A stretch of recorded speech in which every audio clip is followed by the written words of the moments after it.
For us, for our children, Africa and its people teach us a powerful lesson: that we must uphold the inherent dignity of every human being. Dignity.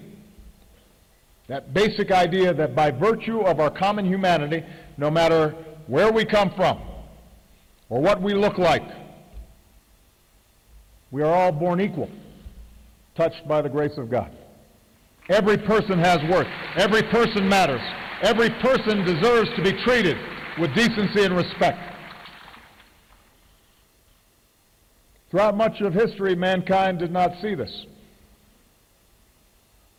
Dignity was seen as a virtue reserved to those of rank and privilege, kings and elders. It took a revolution of the spirit over many centuries to open our eyes to the dignity of every person. And around the world, generations have struggled to put this idea into practice in laws and in institutions. So too here in Africa. This is the cradle of humanity. And ancient African kingdoms were home to great libraries and universities. But the evil of slavery took root not only abroad, but here on the continent.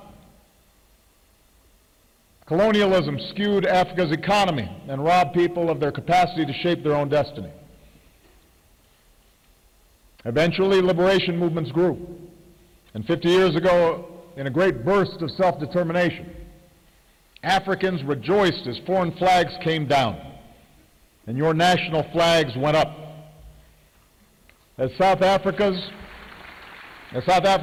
Albert Lutuli said at the time, the basis for peace and brotherhood in Africa is being restored by the resurrection of national sovereignty and independence, of equality and the dignity of man. A half-century into this independence era, it is long past time to put aside old stereotypes of an Africa forever mired in poverty and conflict. The world must recognize Africa's extraordinary progress. Today, Africa is one of the fastest growing regions in the world. Africa's middle class is projected to grow to more than 1 billion consumers, with hundreds of mobile phones, hundreds of millions of mobile phones, surging access to the internet. Africans are beginning to leapfrog old technologies into new prosperity. Africa is on the move. A new Africa is emerging. Propelled by this progress and in partnership with the world, Africa has achieved historic gains in health. The rate of new HIV/AIDS infections has plummeted.